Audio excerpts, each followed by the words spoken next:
बदल रहा है। बीता वक्त कुछ और था, आज का वक्त कुछ और है। हम लोगों ने पैराट्रूपिंग की है, माउंटेनियरिंग की है, हम लोग शूटिंग करते हैं।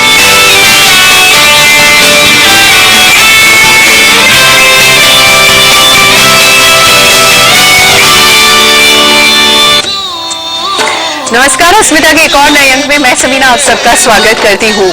2011 में आरटीई एक्ट के लागू होने का 1 साल पूरा हुआ और इसी के साथ शिक्षा को जन जन तक पहुंचाने के संघर्ष के सफर को 100 साल पूरे हुए। 1911 में शिक्षा के अधिकार का पहला विधेयक पेश किया गया था और एक सपना जिसको जमीन पर आते आते एक लंबा अरसा लग गया, लेकिन ये अभी भी अपनी रफ्तार पा चुका है। ये कहना जल्दबाजी होगी, क्योंकि कानून होना काफी नहीं है जब तक समाज और जिनका इससे सरोकार है वो नहीं जागते, जब तक वो अपने अधिकारों को लेकर सजग नहीं होते। फिर चाहे वो राज्यों की जवाबदेही हो, शारीरिक रूप से अक्षम बच्चों की बात हो, आर्थिक रूप से पिछड़े वर्ग की बात हो, शिक्षा की गुणवत्ता, शिक्षकों की उपस्थिति की बात हो, और सबसे खास जिस उद्देश्य की प्राप्ति को लेकर चले उस उद्देश्य में कहां तक सफल हो पाए।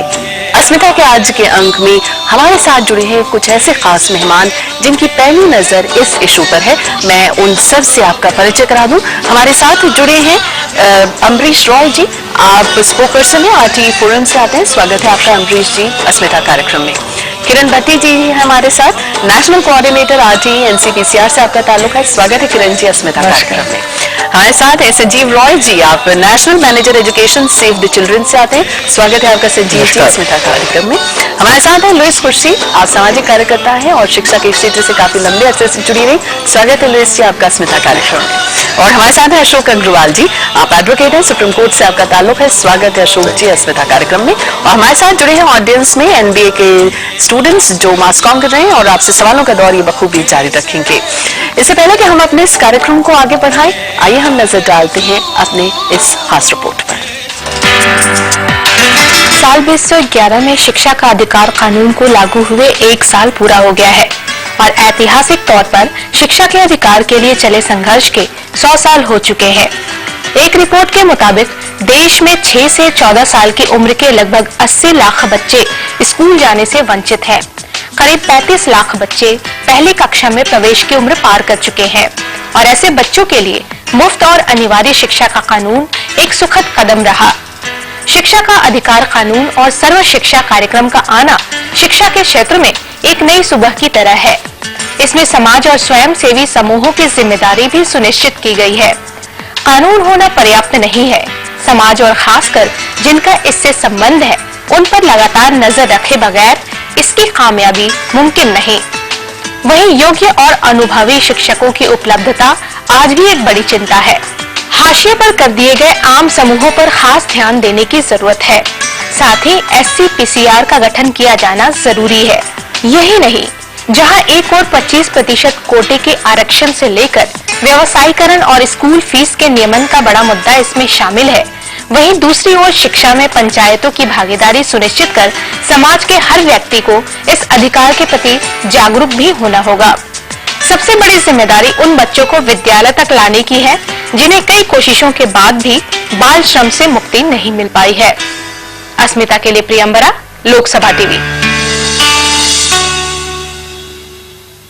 तो ये तो थी हमारी खास रिपोर्ट जो आप सबने देखी है। अमरीश जी, अब मेरा पहला सवाल, साल 2011 की अगर हम बात करते हैं, आरटीई को लागू हुए 1 साल हुआ, आपकी राय सबसे पहली बात, और हम पहुंचे कहां तक? देखिए, एक तो जैसा आपने खुद ही बताया कि बड़ी लंबी जद्दोजहद के बाद देश के बच्चों को शिक्षा का अधिकार मिला है। वो भी पूरा नहीं मिला। हमने 0 से 18 साल तक के बच्चों को फंडामेंटल राइट के दायरे में लाने की बात कही थी, कॉन्स्टिट्यूशनल राइट की बात की थी, लेकिन मिला है 6 से 14 साल के बच्चों तक को ही। 0 से 6 साल के और 14 से 18 साल के करोड़ों बच्चे इस देश में शिक्षा के मौलिक अधिकार से वंचित हो गए। उसके बावजूद भी पिछले 7-8 साल लग गए इस कानून को लागू करने के लिए, फंडामेंटल राइट को लागू करने के लिए कानून बनाने में। बड़ी उम्मीद थी कि 1 साल में, बड़ा उत्साह था लोगों में कि आधा अधूरा जो भी अधिकार मिला है वो जमीन पर उतरेगा इस कानून के जरिए। लेकिन मुझे बहुत दुख के साथ कहना पड़ रहा है कि पहले साल में, जबकि इतने जोशो खरोश और संघर्षों के बाद लाए गए कानून को लागू करने का जो सवाल है, अगर प्रतिशत में हम जाए तो 10% से भी ज्यादा जमीन पे उतरा नहीं है। जबकि इस कानून में खुद कहा गया है कि 3 सालों के अंदर इसको बहुत सारे काम पूरे करने हैं। स्टैंडर्ड्स और नॉर्म्स का जहां तक सवाल है उसे पूरा करना है। जो बहुत सारे स्कूल चलते हैं उनको एक पटरी पे लाना और रजिस्टर्ड कराने का काम करना है। अध्यापकों को नियुक्त करना है। जब भी अगर एसएसए के नॉर्म्स देखे जाएं जो राइट टू एजुकेशन एक्ट के ट्यून में बने हैं तो 14 लाख अध्यापक चाहिए इस देश के अंदर। 2 लाख तो आपके उत्तर प्रदेश में वैकेंसीज खाली है, तो उनको रिक्रूट करने का सवाल है। भारी पैमाने पर सर्व शिक्षा अभियान के नाम पर पैरा टीचर्स भर लिए गए सरकारी स्कूलों में। इसीलिए सरकारी स्कूलों की क्वालिटी सबसे खराब मानी जाती है, क्योंकि अनट्रेंड अनक्वालिफाइड टीचर्स जो है सर्व शिक्षा अभियान के अंतर्गत भर लिए गए थे। आरटी ने उनको ट्रेंड करने की बात कही है और उसके लिए एक टाइम फ्रेम है, लेकिन अभी सारे हमारे जो टीचर्स ट्रेनिंग इंस्टीट्यूट हैं वो सब पैरालाइज हैं। कहीं भी शुरुआत नहीं हुई है उसको दुरुस्त करने की और उन टीचर्स को ट्रेंड करने की, ताकि सरकारी स्कूलों की क्वालिटी बढ़ सके।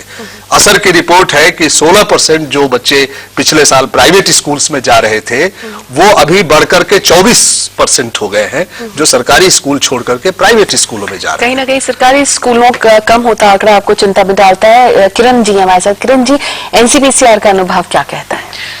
देखिए, जो अमरीश जी जिस तरह से बता रहे हैं वो बिल्कुल सही है कि इस कानून के तहत जो है पूरा जो शिक्षा की एक प्रणाली है, जो शिक्षा को जिस तरह से देखा गया है उसमें एक बहुत मूलभूत परिवर्तन लाने की कोशिश है। टीचर्स, ट्रेन टीचर्स, पूरे नॉर्म्स और स्टैंडर्ड्स, पूरा जो है जिस तरह से करिकुलम बनेगा, पढ़ाया जाएगा, क्या क्या एक स्कूल की परिभाषा है, ये सब हर चीज में हर जो है इसके तय पर बदलाव लाने की बात है। तो ये एक बहुत ही बड़ी बात है। ये आसानी से और एक साल के अंदर इस सब चीज में हम लोग जो है चेंज देख पाए, ये एक साल में बिल्कुल नामुमकिन है। तो ये, लेकिन मैं मानती हूँ कि कुछ चीजें हैं जिनमें थोड़ी रफ्तार ज्यादा हम देख सकते थे, वो नहीं देखी। लेकिन हमें ये भी सोचना चाहिए कि क्या कुछ हुआ है इस साल में और वो कम नहीं है, क्योंकि जिस तरह का परिवर्तन हम देखना चाहते हैं उसके लिए नए ढांचे, नई प्रक्रियाएं उनको लाना जरूरी है और उसमें समय लगता है। और इस साल में मुझे लगता है शुरुआत अच्छी शुरुआत हुई है, बुरी शुरुआत नहीं हुई है। और चीजें हो सकती थी, कुछ तेजी से हो सकती थी, लेकिन शुरुआत अच्छी हुई है। खास कदम जिनका आप जिक्र कर, हाँ, मैं खास तौर पे कहना चाहूंगी कि जो सर्व शिक्षा अभियान है, जो कि हमारा एक मेन फ्लैगशिप प्रोग्राम रहा है, जिससे एलिमेंट्री एजुकेशन इस देश में दी जाती है, उसमें परिवर्तन लाने की जरूरत थी। और उसको जो है कानून के साथ उसका तालमेल करने की बहुत बड़ी एक कार्यक्रम है उसका, उसमें बहुत सोच कर उसमें जो है परिवर्तन लाना है, वो शुरू हो गया है। उसका पूरा जो हार्मोनाइजिंग रिपोर्ट है वो तय है, उसके हिसाब से किस तरह से सारे नॉर्म्स बदले जाएंगे वो काम हो चुका है। जो फाइनेंशियल नॉर्म्स है, किस तरह से इसमें पैसा आएगा केंद्र सरकार से राज्य सरकार में, वो सारे काम जो है वो पूरे हो गए हैं। इसी सब कामों की नींव पर ही आगे जाके जो है इसका पूरी तरह से किस तरह से इम्प्लीमेंटेशन होगा वो हम आगे देखेंगे। और ये जो इसकी फाउंडेशन है इन सिस्टम्स और प्रोसेसेस की, उसमें मेरे ख्याल में काफी काम हुआ है। एनसीपीसीआर में भी, जिसको इस पहली बार एक इंडिपेंडेंट एजेंसी को निगरानी का काम दिया है, वहां पर भी एक अलग डिवीजन की स्थापना, उसमें लोगों को बैठाना, उसमें मॉनिटरिंग फ्रेमवर्क क्या होगा, मैकेनिज्म क्या होगा, ये सारी चीजें इसमें अच्छी शुरुआत हुई है। आपको लगता है कि एक अच्छी शुरुआत हुई है? संजीव जी, यकीनन बदलाव एक साल में मुमकिन नहीं है, जैसा किरण जी ने भी कहा, बहुत से कदम हैं जिन पर आगे हमें चलना है। लेकिन अगर सिर्फ हम एक कदम की बात कर पाए या 2 कदम की बात कर पाए, हम फासला कितना तय कर पाए इस एक साल में? देखिए, फासला तो अभी कहना बहुत ठीक नहीं होगा कि हमने कोई लंबा फासला तय किया है। हाँ, चलने की शुरुआत हो गई है और वो चलने की शुरुआत सिर्फ सरकार की तरफ से ही नहीं हुई है, बाकी अवाम की तरफ से भी हुई है। और निश्चित तौर पे अवाम अब जानना चाहता है, क्योंकि इसमें कुछ प्रोविजंस हैं जो टाइम बाउंड है, तो निश्चित रूप से अवाम भी ये जानना चाहता है कि वाकई में जो टाइम दिया गया था उसमें वो वायदे पूरे हो रहे हैं कि नहीं हो रहे हैं। और दूसरी सबसे बड़ी बात है इसमें सवाल इक्वल अपॉर्चुनिटी का है ना, कि चिल्ड्रन कांट वेट, बच्चे इंतजार नहीं कर सकते। एडल्ट वेट कर सकते हैं साल, 2 साल, 3 साल, है ना, लेकिन बच्चों के ये हक का मामला है। और अगर आप किसी का हक नहीं दे रहे हैं तो ये एक जमहूरियत में, एक लोकतंत्र में एक बहुत तारीफ की बात नहीं होगी, है ना। और इसमें जो भी है, चाहे वो स्टेट गवर्नमेंट हो, सेंट्रल गवर्नमेंट हो, और ये पूरे देश के बच्चों का मामला है, तो इसमें गवर्नमेंट, सिविल सोसाइटी दोनों की ये जिम्मेदारी है। और अपने अपने तरीके से उनको इस बात के लिए कोशिश करना है कि ये कैसे इफेक्टिव इम्प्लीमेंटेशन इसका हो सकता है, क्योंकि स्कूल ही एक ऐसा सिंगल विंडो ऑफ होप है, उम्मीद की एक ऐसी किरण है जिससे आप सामाजिक बहिष्करण जो है, सोशल एक्सक्लूजन को आप एड्रेस कर सकते हैं। उसके अलावा और कोई दूसरा चैनल नहीं है कि आप लोकतंत्र में सारे सोशल स्ट्रेटिफिकेशन में जितने तरह के स्तरीकरण हैं उन सबको एक साथ अगर जोड़ने वाला जो तंत्र है वो स्कूल ही है। आपकी राय लुइस जी, आपसे हम जरूर जानना चाहेंगे, सामाजिक कार्यकर्ता एजुकेशन से भी आप एक लंबे अरसे तक जुड़ी रही, किस परिवर्तन की, खास तौर पर अगर लुइस खुर्शीद की बात की जाए, किस परिवर्तन की उम्मीद आपको थी? देखिए, आरटी लेके मैं सिर्फ ये कह सकते कि कुछ खुशी और कुछ गम। खुशी इस बात पे कि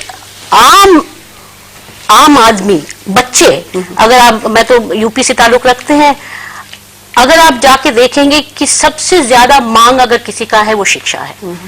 तो ये आरटीए की जीत है, आरटीए की जीत है कि बच्चों ने ये तय किया और बच्चों के माँ बाप ने तय किया कि हमें बच्चों को स्कूल भेजना है। और मैंने ये देखा कि सिर्फ लड़कों का नहीं है, ये परिवर्तन आए हैं कि माँ बाप अपने बच्चों को भी पढ़ाना चाहते हैं। तो ये तो जीत है, ये खुशी है। गम इस बात पे है कि मैंने देखा कि जो लेटेस्ट फिगर्स है कि 35 राज्य को अगर आप देखेंगे तो सिर्फ 15 राज्यों में ये नोटिफाई हुआ है।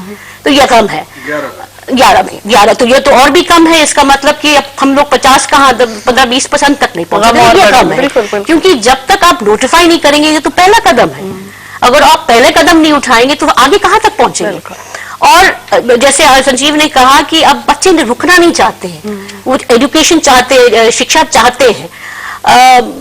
क्योंकि मैं यूपी से हूँ तो थोड़ा यूपी का अनुभव हम आपको बता देंगे कि गम ही गम है।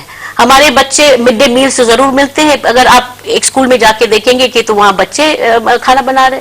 अब अगर आप जाके देखेंगे बच्चे जमीन पे बैठते हैं, जो मैंने सुना जो पैसे आते हैं टाट के लिए वो हमारे अध्यापक और टीचर्स लेके अपने पर्दे बनाते हैं घर पे। तो इस बात पे गम जरूर है। और इस सच्ची बात यह है कि इस बात पे भी गम है कि वो नोटिफाइड राज्यों में यूपी नहीं है। ये एक दुख आपको देता है ये वाली बात। अशोक जी हमारे साथ। अशोक जी, जिस उद्देश्य और चिंता को लेकर ये कानून लाया गया, उसमें अगर हम, जैसे बहुत सारे कदमों की बात हुई, आपकी नजर में हम कहाँ तक पहुंचे? देखिए, इस एक साल के दौर के अंदर मैं समझता हूँ कुछ क्षेत्र में काम हुआ। जैसे अभी 11 राज्यों ने रूल्स नोटिफाई किए हैं। ऑफ कोर्स उसमें बहुत सारी कमियां हैं, बहुत सारी प्रॉब्लम्स को एड्रेस नहीं कर रहा है। 1-2 राज्यों के अंदर स्कूल मैनेजमेंट कमेटीज बनी हैं। 1-2 गांवों के अंदर हमने देखा है कि वो फंक्शन भी कर रही हैं। और इकोनॉमिकली वीकर सेक्शन को एडमिशन जो प्राइवेट स्कूलों में मिला, वो भी हमने देखा दिल्ली जैसे इलाके के अंदर काफी लार्ज स्केल पार्टिसिपेशन हुआ। इस तरीके से कुछ चीजें हुई। दूसरा ये कि कुछ मुद्दे इसने उठाए हैं, जैसे हम कह सकते हैं अनरिकॉग्नाइज्ड स्कूल्स जो चलते थे, अब कानून के अंदर यह है कि ज्यादा 2 साल और वो चल सकते हैं, उनको सबको बंद होना है। तो वो एक मुद्दा है जिसपे काफी चर्चा रही। इकोनॉमिक जो स्क्रीनिंग प्रोसीजर है कि बच्चे को आपने इंटरव्यू टेस्ट लेना है नहीं लेना, 8वीं क्लास तक आपको ऐसे ही लेना है, तो उसके ऊपर एक मुद्दा रहा। तो ये कुछ इलाके मुद्दे रहे। बाकी अगर हम देखते हैं कि एक्चुअल में धरातल पे क्या हुआ, जमीन पे क्या हुआ, तो मुझे लगता है कि स्थिति में कोई खास अंतर नहीं है। आज भी जो बच्चों को गवर्नमेंट स्कूलों के अंदर दाखिलों की वही दिक्कत है। ये एक सेक्शन इसमें ये कहता है जो बहुत इंपॉर्टेंट है, मैं समझता हूं अपने लिए, कि जो बच्चे ड्रॉप आउट हैं, जो कभी स्कूल में नहीं आए हैं, वो सब स्कूल में आ जाएंगे, उनको स्पेशल ट्रेनिंग मिलेगा। पूरे 1 साल में मुझे तो कहीं दिखा नहीं कि कोई स्पेशल ट्रेनिंग का कहीं भी कोई प्रोसेस हुआ है। डिसेबल्ड बच्चे जो बहुत बड़े 2 करोड़ से भी ज्यादा देश के अंदर हैं, उनके लिए आज भी कहीं टीचर्स की कोई व्यवस्था नहीं है, उनके लिए कोई सिस्टम नहीं है। और इंटरेस्टिंग ये है कि जो डाटा हम लोगों ने कलेक्ट किए आरटीआई से, उससे दिल्ली के अंदर ये पता लग रहा है कि प्राइवेट स्कूल्स के अंदर भी लगभग जो है ना तो उनके पास फिजिकल इंफ्रास्ट्रक्चर है, ना उनके पास एकेडमिक इंफ्रास्ट्रक्चर है। तो इस तरीके के बहुत सारे। और अगर हम एक उदाहरण देते हैं तो हम ये देख रहे हैं कि हमारे दिल्ली हाई कोर्ट के एक पियन है जो अल्मोड़ा गांव से है, और उसके बच्चे हैं कोई 5 साल के, 6 साल के, 8 साल के 3 बच्चों को वो दिल्ली ले आया है। और वो उसने बताया कि उसके गांव में तो स्कूल ही नहीं है, तो वो बच्चे प्राइवेटली जो ट्यूशन करते हैं वो पढ़ते हैं, और अब दिल्ली में आया है और वो पिछले मेरे ख्याल से 20 दिन से सरकारी स्कूलों के धक्के खा रहा है, डिप्टी डायरेक्टर ऑफ एजुकेशन के धक्के खा रहा है, उसको अभी तक दाखिला नहीं मिला है। तो ये एक बहुत सीरियस बातें हैं, मुझे लगता है कि जिनको अभी तक हम ना एड्रेस नहीं कर पाए। कहीं ना कहीं इन मुद्दों को आपको लगता है ज्यादा गंभीरता से सोचा जाना चाहिए। अगर पारदर्शिता की बात करें तो वो पूरी तरह से सभी गैर सरकारी स्कूलों ने निभाई है, ये देखना अहम काम होगा। वहीं शारीरिक रूप से अक्षम बच्चों को कवर करने के लिए जिन संशोधनों का जिक्र था वो कहां तक पहुंचा, और वहीं एनसीपीसीआर की तर्ज पर एससीपीसीआर की स्थापना क्या हम कर पाए, वहीं आर्थिक संशोधनों की स्थिति क्या रही और इसके लागू करने को लेकर आने वाली दुश्वारियों पर एक नजर अगले सेगमेंट में आप रहेगा।